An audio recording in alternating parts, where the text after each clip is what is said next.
it's based on the personality type. Because honestly, most people don't succeed in entrepreneurship because they don't have the right habits. Because they come from a structured place. They come from corporate America or whatever their job may be. And so you have to do this at this time. Your boss says do this. You have to be here. So you have these steps of things that you have to go through. When you're an entrepreneur, you're the one telling you what to do. So if you don't have that built-in discipline and those things to carry you through, most of the times they fail. Yeah, that's why they fail within 5 years or whatever it is. For sure. Yeah. For sure.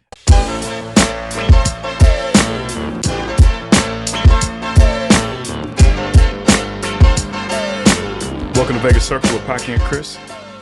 We are the show for people who are passionate about business, success, and culture. This is our platform to showcase the people in our city that made it happen.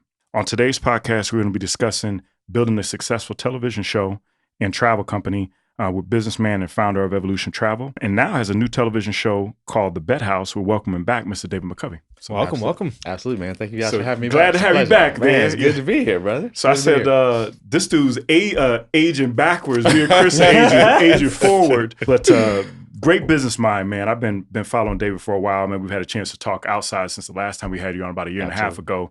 I've been picking this brother's brain, man, and got a chance to see him at the Oakland game, got a chance to go into his suite, and then he told me about this new show that they put together, man. So we want to jump in and just kind of talk about it. How did you come up with the kind of this idea of the Bet House? So can kind of get into that. Well, I've been betting sports since I was 15 years old. Okay. Like legit way before I was supposed to. Okay. And so I've always had a thing for it, and I get it. It's a community, it's a lifestyle, and a lot of people that are on the outside of it, they don't get it. But when you look at the times these days, I challenge you, go online go watch a live sporting event and you can't go 2 or 3 commercials without seeing a sports book commercial. Right. And so, we had the idea for the show and I thought that it was just a good time for it because like all those, top 7 sports books, they spent $2.7 billion in advertising last year. And there's no content that's directly to that demographic. So you have to try to catch them where? On a live sporting event or something like that. So they're advertising those spaces. So we wanted to create a show that was, actually service that industry because there's nothing out there like it. So that's what we came up with the Bet House. So that's why you're seeing DraftKings moving to Vegas. You're starting to see all these different companies come to this hub because it's the mecca of gambling. Absolutely. I didn't realize you've been betting since you were 15. Yes, I was 15 years old. I hit my first 5-team parlay when I was 15 years old. Oh, wow. When I was 16, my mom bought me a car for my 16th birthday. She bought it 3 days before I was 16. Wow. By the time I was 16 and a half, I had purchased another car from sports betting. Okay. So it's just always been my thing. So you got a neck. Yeah, for sure. Obviously we talked last time about, your current business with the Evolution Travel. This seems like a different divergent path, right? Going to a television show. What has that been like going from, something that you kind of felt comfortable, you built, and I'm sure you are confident what you're doing? Has there been some challenges, some roadblocks going into that different avenue? For sure. Like, so when we were here last time, we had a different business entity that we were talking about. It's one of those things you just don't know what you don't know. Until you know that you don't know it. Yep. So going into the TV space, it was good. We found a local company who did a great job shooting a pilot and, helped us cast, and it happened just like we wanted it to happen. So it was really, really dope. So I was pleased with that.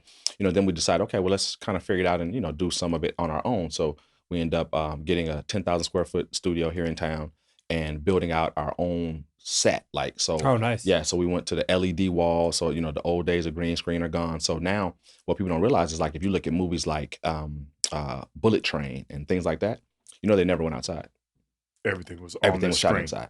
Shot inside. So like LED wall? Yes, that's how they do it? Yeah, I thought that was like a green screen. No, that's pretty bro, intense. green screen is old news. Oh, wow. It's dope. I didn't know that. Yeah, no, for sure. And I'll shoot you guys some links so you kind of see how it works. But it's crazy. You can literally be, because with the green screen, the talent couldn't see what was behind them. So you just, you put it up in post or whatever. Point. But now, you can walk into it, especially in trains and things like that, you can go into it, Force and all that kind of stuff. So we wanted to go ahead and knock it out and just get involved in our own space. So, we're going to have our own streaming network that we'll put the show on, right? Because we figured let's own everything.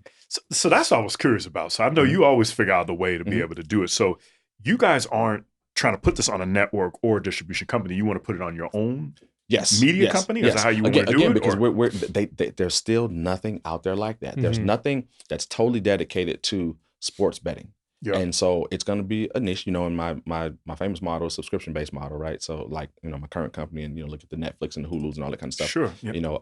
had a brother that did something not in that space, but I mean, look at Zeus, what Lemmy Plummer did over there. Yeah, you know, and I met Zeus. I met Lily. He's a good dude. Yeah, he's got a couple million subscribers. So, you know, on the subscription-based model, you know, that's a decent piece of income. You know, so we just wanted to be able to control everything.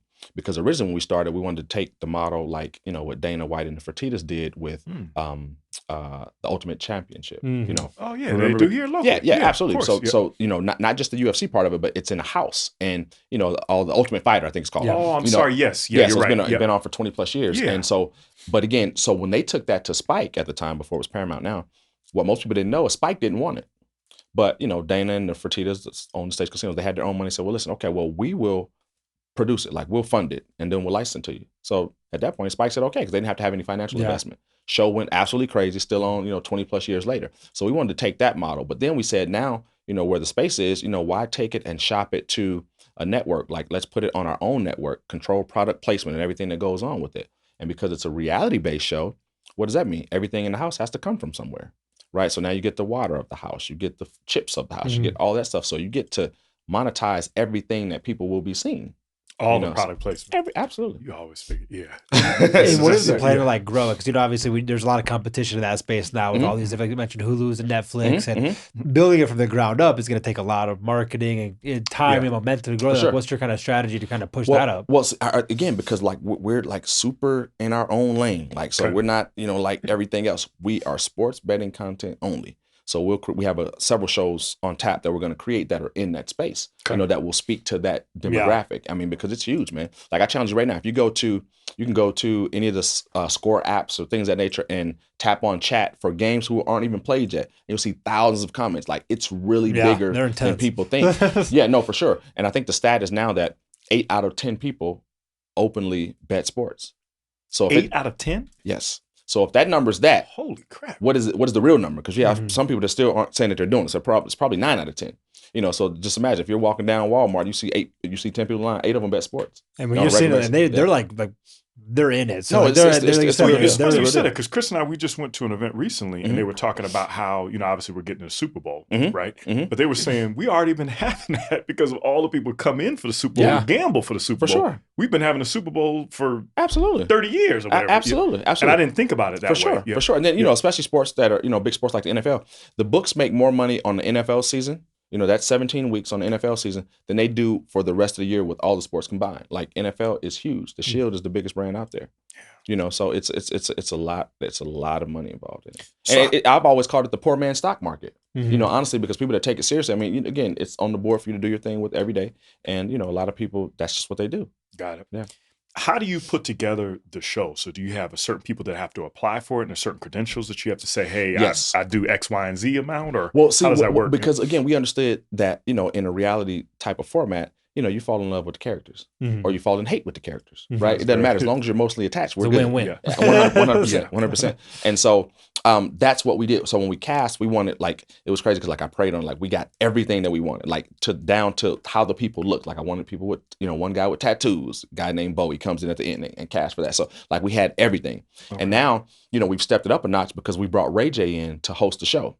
Oh, okay. So Ray J is going to be our host, and we're also going to do a celebrity version. So Ray J's in now, and so we're excited, man. We would do our next casting on April 15th. So it's right around the corner. How did you pull that together? Fast, being able to pull with Ray J. Is that from your experience being in the business before? Relationships, man. Relationships. You know, I'll tell everybody all the time, like, that's the true currency. Like, because with the right relationships, like, you won't even be able to count the money, right? It's just, the money isn't the currency, it's the relationships. And so we ended up doing some business with a guy who's a good friend of Ray, and Ray, you know, heard about the project and liked it. And, you know, I think even on my social media, came out and saw the stuff and was like, look, man, this is what it looks like. He's like, I want in.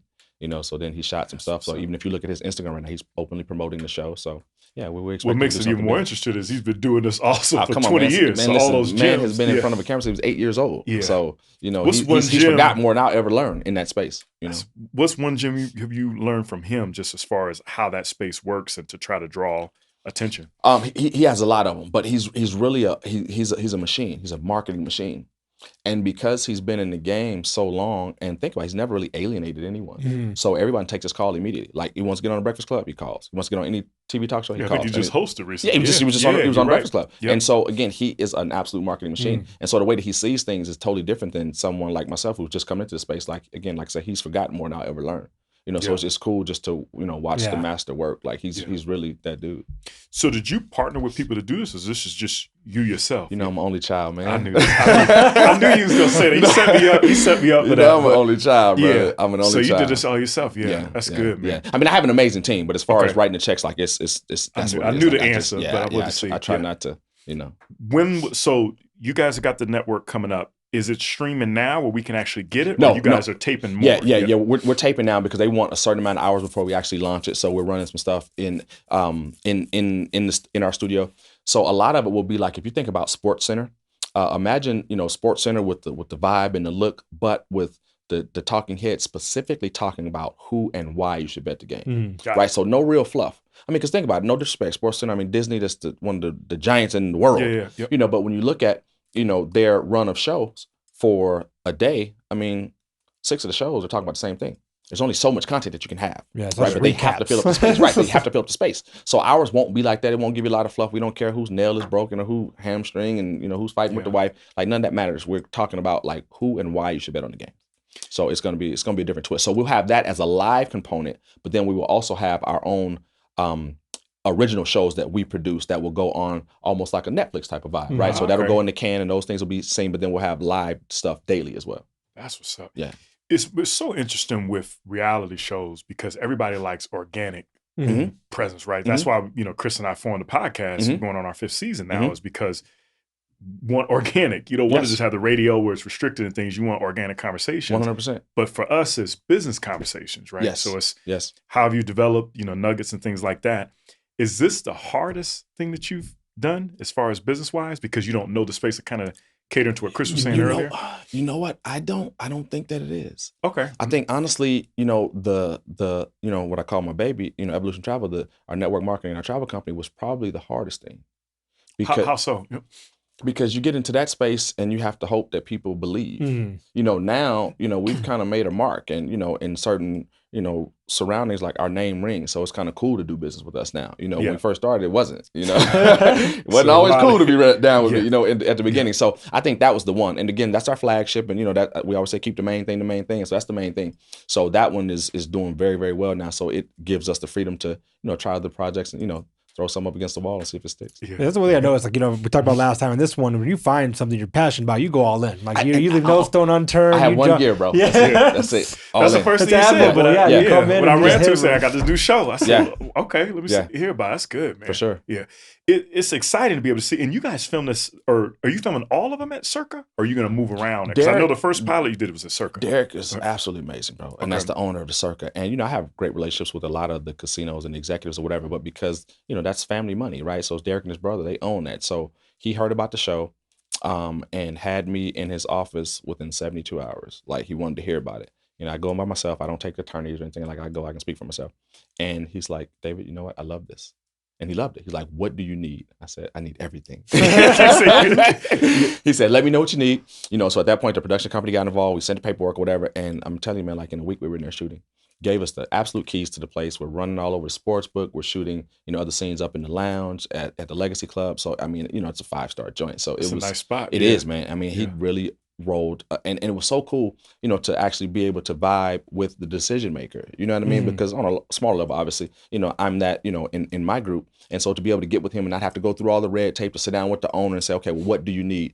And his team was amazing, man. And like I said, he basically gave us the keys to the place. And, he allowed us to shoot there. And, so we're going to try to, cultivate that relationship. I mean, because I would love to do everything there. And, we just want to make sure that it's right for his brand as well. So we want it to look the right way. And he was pleased when he saw the pilot. So, I think that avenue was open for us to be there. I just checked out the pilot. I wanted to see it. Yeah, I wanted to see it before. I checked it out on YouTube and be able to see the whole setup. Yeah. It's good. It is, man. It's very good. Yeah. And you got some characters on there, too. No, we do. Like, and that's the thing. So you put strangers in a house, bro, and you're going to get what you're going to get. You don't have to figure out the drama. You don't have to stir the pot. Like it's going to happen, and not in a the quote unquote ghetto. It wasn't like that, but people are competing for $250,000. So it's a big deal, So you got the novice on there who's never bet before. You got the older guy who knows everything. You got the guy who's a professional. You got people who do it, kind of like on a hobby basis. And you have all of these types with different strategies in the same house, and it's dope. Yeah. And sports bettor as a whole are general characters, right? Like Absolutely. for you to be that confident and throwing a bunch of money on a game, it's intense. And the crazy thing about it is like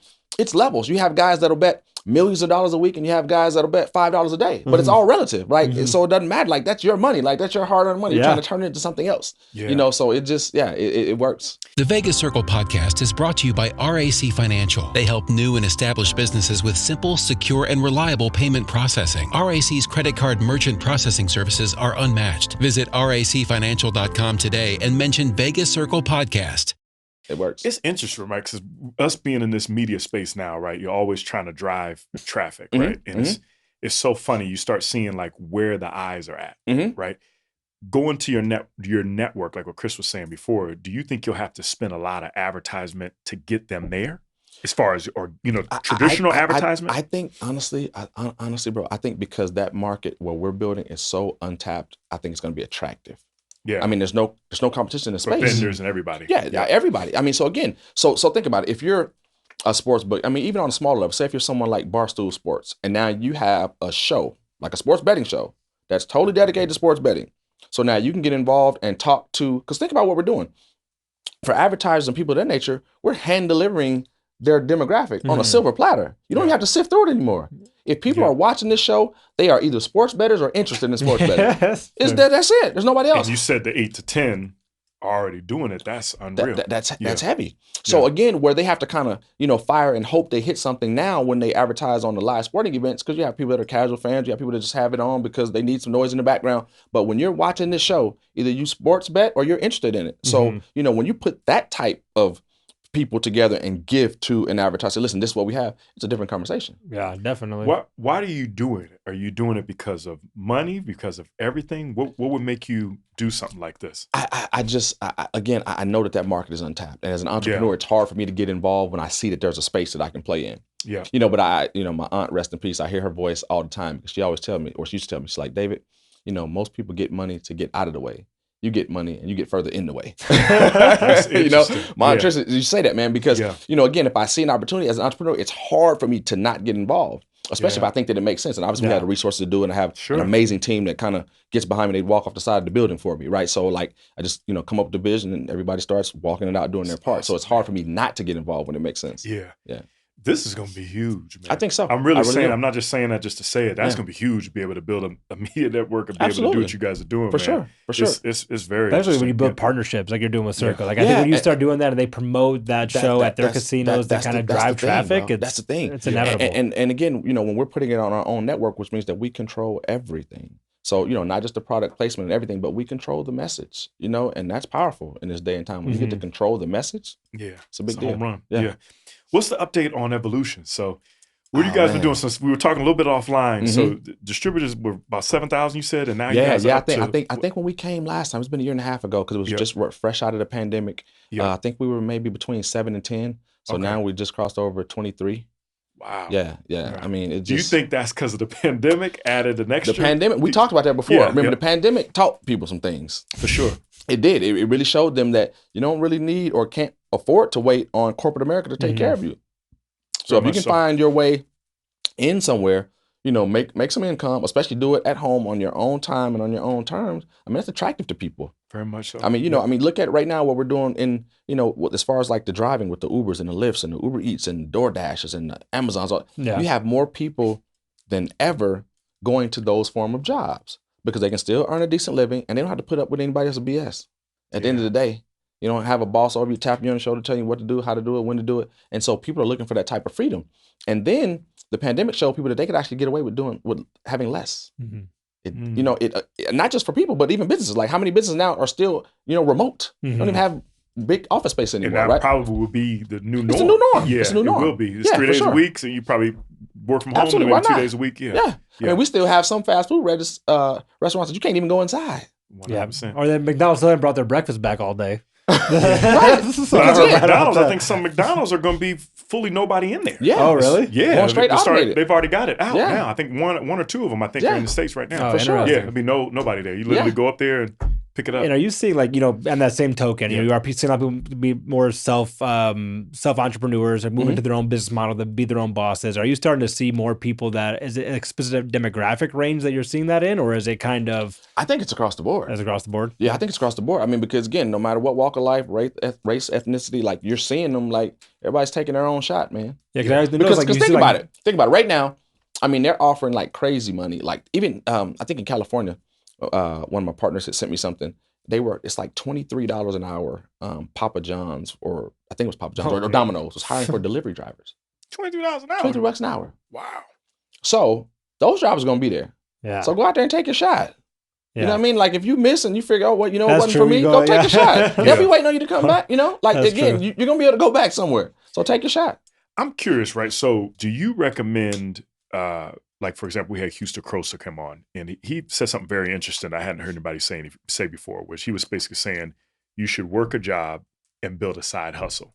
Absolutely. With having the Evolution Travel, I want to hear from your perspective. What would you say for business advice? Do you think it's, building a traditional business, brick and mortar, or building it from the ground up, or having a side hustle? I think the side hustle is important because you never want people, well, I won't say ever. Houston, super sharp guy, what he's done with the car company, like amazing. Actually, before I go buy exotic cars, I rent from him. Do you really? I swear. I drive them for like 2 days. I drive them for like 2 days. Again, because a lot of my cars come out of town, so I don't know if I'm gonna, so you see it like, okay, let me go rent it and drive it for 2 days. You heard that. I need to do that too. Right. That's a good plug right there. If I ever get to a point about to buy one, I'm gonna do that. Yeah, no, seriously. Awesome. Yeah, my car outside right now. I rent from him for a couple days, saw it, I like it, then I went out of state and got the car and came back. Yeah. You always figure out a way, man. Pick your you brain, just have to do what makes sense, Yeah, for sure. Yeah. But as far as the side hustle works, now, but I'm going to tell you one twist of that, and it's a caveat because you can look at it from a different perspective, right? So when people have, their job or their main thing, and then they put together their side hustle, a lot of times the side hustle doesn't work for them because they still have the main thing. Can't go all in. Like you got one gear. You don't have one. You can't go all in, and then you never really do enough to truly fail. Mm-hmm. Because if it's call like my industry, like network marketing or something, where you could get a bunch of no's and people are not interested or whatever, you say, oh well, no, okay, I got this anyway. So you stay stuck Makes you there. lazy almost. Well, you have a crutch. Mm-hmm. You have a crutch.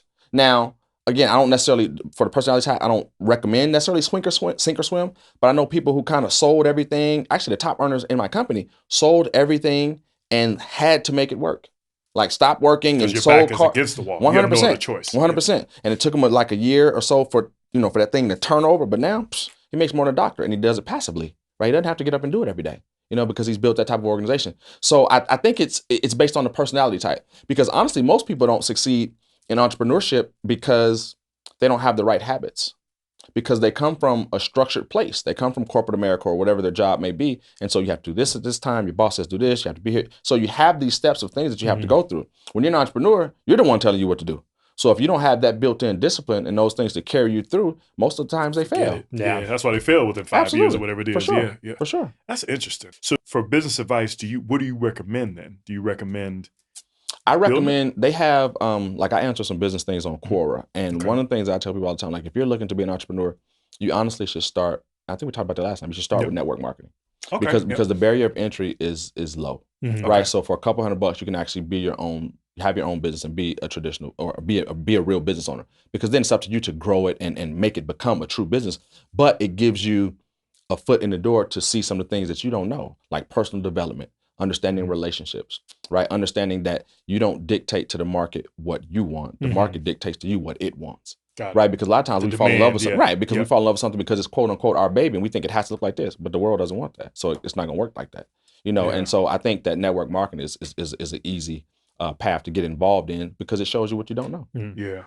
You got anything to add to that, man? I know you did the network marketing. No, it makes perfect sense. I think you hit the nail on the head. I think when you're having a point where, like you said, you don't know what to expect. Most people, I think the reason why they don't be an entrepreneur is because they don't really know what the next steps are going to be. Correct. And that provides you a platform to kind of navigate through those steps. Yeah. And I think you hit the nail on the head, because I think we personally deal with the same challenges, right? Like, not going all in, not putting all the effort in, because we have our crutch of our day jobs, and it definitely stifles you a little bit. I think that gives you a perfect opportunity to try it out. For sure. And then, too, in network marketing, you're able to find mentors, because you have people that your success makes them successful, right? So they'll give you the time that an average guy may not give you simply because there's no skin in the game for him. Yeah, good point. You know what I mean? Yeah. So in network marketing, there's a hierarchy of people. So you're able to get close to the top or, pick up on habits. Again, because we always say that it's absolutely impossible for you to not be successful if you're running with people who are successful because you pick up those habits.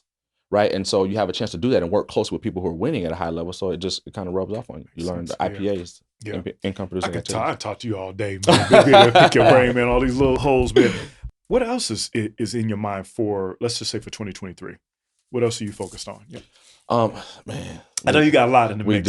We do, bro. Yeah. So much so that like weekly now I have team meetings from like all my project managers and everyone involved, and we just kind of go through, everything. That way everybody's on the same page because I have so many side conversations with this person or this person. So we kind of just bring everyone to the table. So right now we're working on a cruise, entertainment cruise as well.